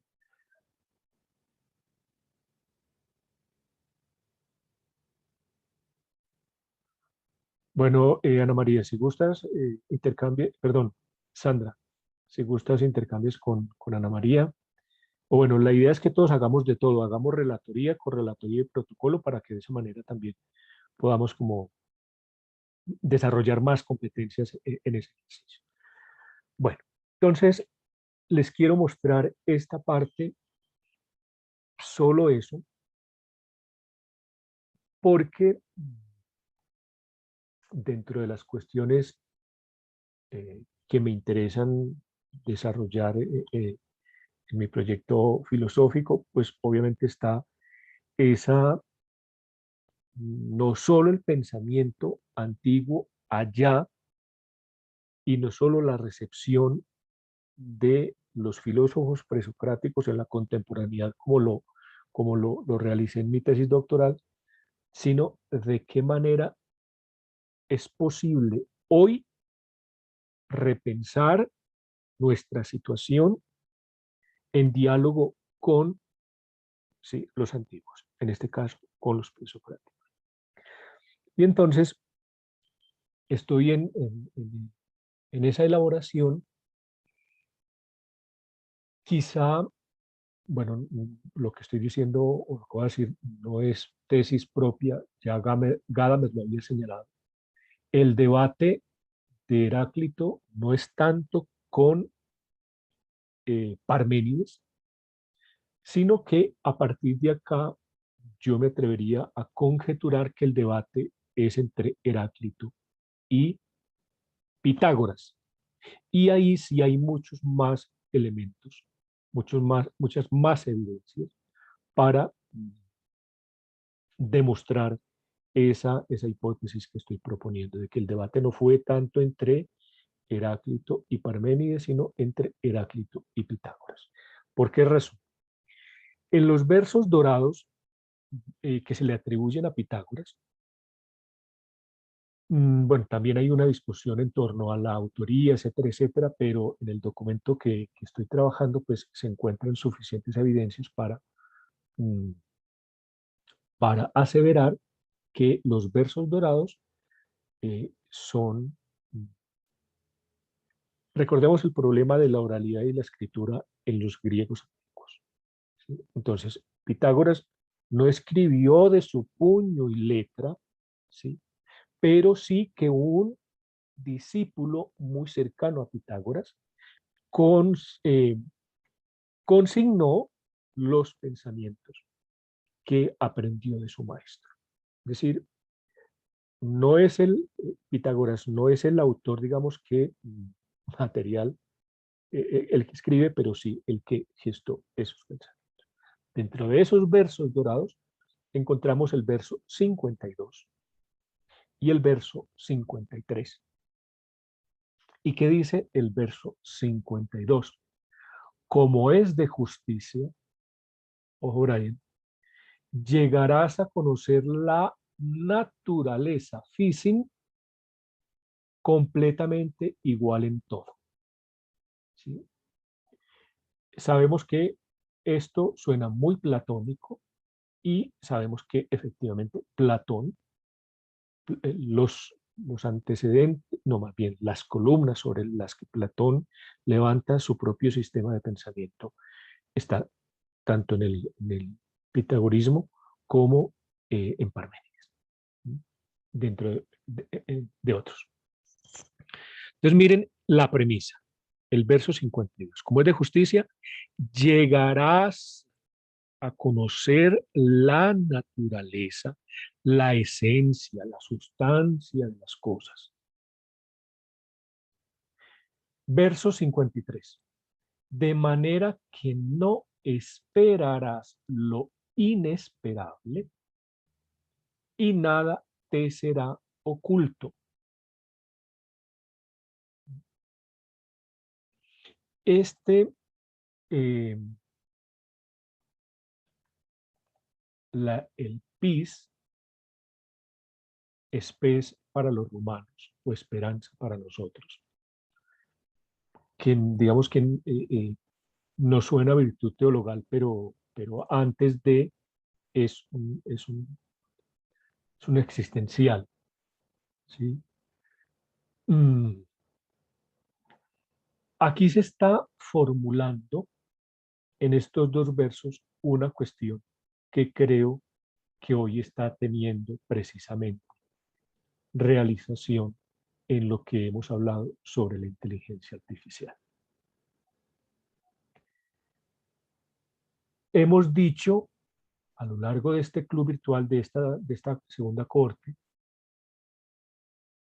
se ha visto la necesidad de revisar qué significa pensar, verdad, cotidianidad, ambigüedad. Me pareció muy significativo que Sandra hubiese llamado la atención sobre esa categoría.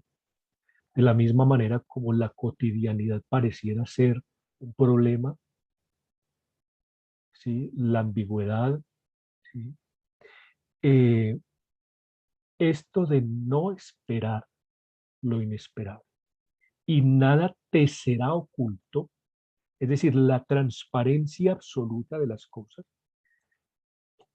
se advierte en esta promesa una ilusión trascendental del cálculo y el dominio,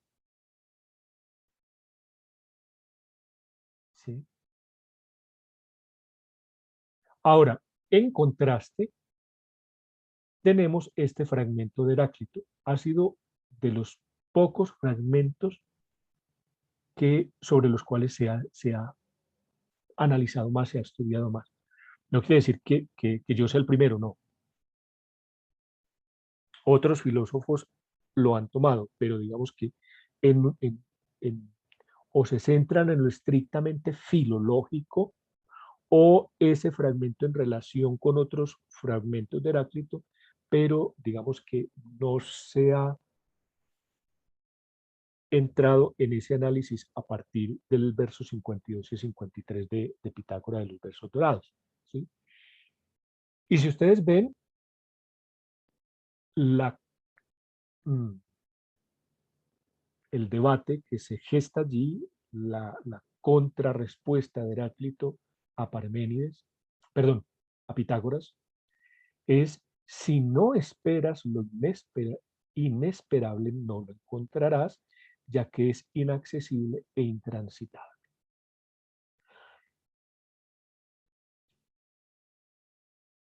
Pitágoras nos habla de dos ámbitos: el de la fisis, el de la naturaleza, ¿sí? Y Heráclito nos habla de lo incalculable, ¿sí? Llámelo en estos momentos el ser, aunque suene muy heideggeriana la cosa, ¿sí? Ahora, ¿qué es lo que efectivamente, y ya con esto termino, qué es lo que está aconteciendo, digamos que en estos momentos? Hay una necesidad de domesticar, ¿sí? De domesticar la, bueno,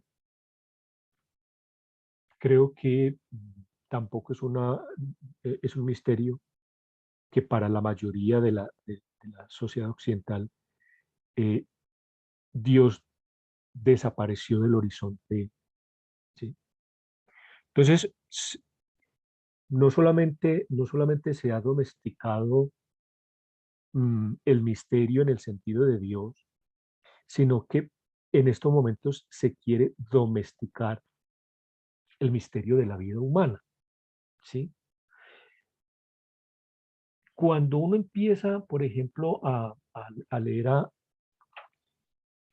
estos autores en contraste con lo que uno ha trabajado también, uno encontrará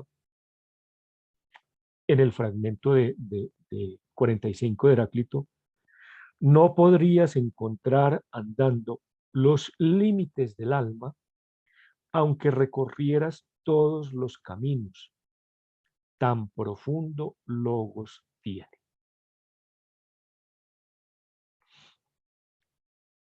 Esa, ese, ese, esa domesticación, ¿sí? Y ya con esto termino. Mire, en, en la modernidad se sacó a Dios del horizonte y se puso la razón.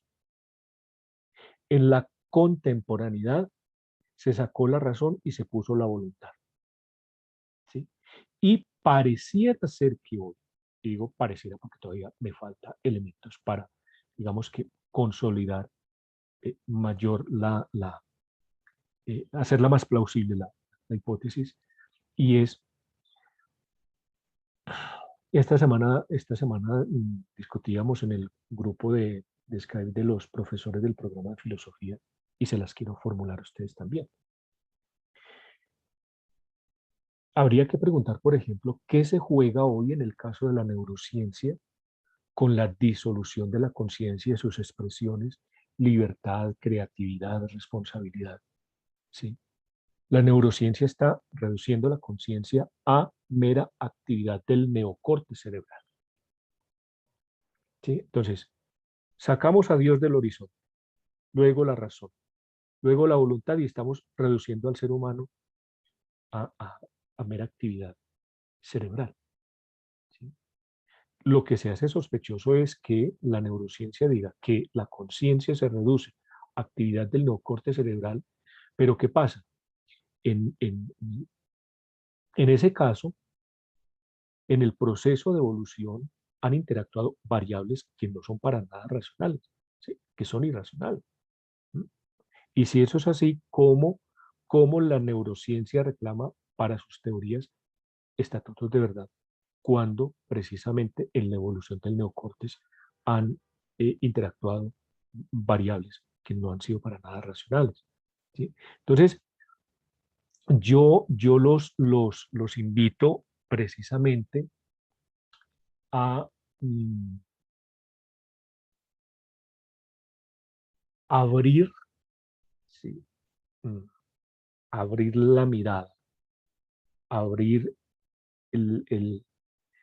la mayor capacidad del pensamiento crítico para que hagamos todo este tipo de análisis y de tejidos argumentativos en razón de lo que se está discutiendo en esta cohorte.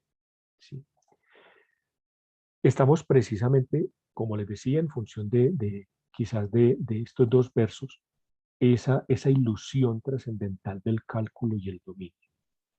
¿Sí?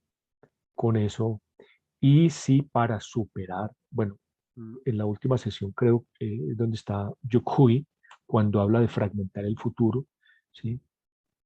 Decir, es necesario seguir pensando lo incalculable, lo que se escapa, porque es lo que mantiene, insisto, el problema no es que las máquinas piensen, es que el ser humano deje de pensar.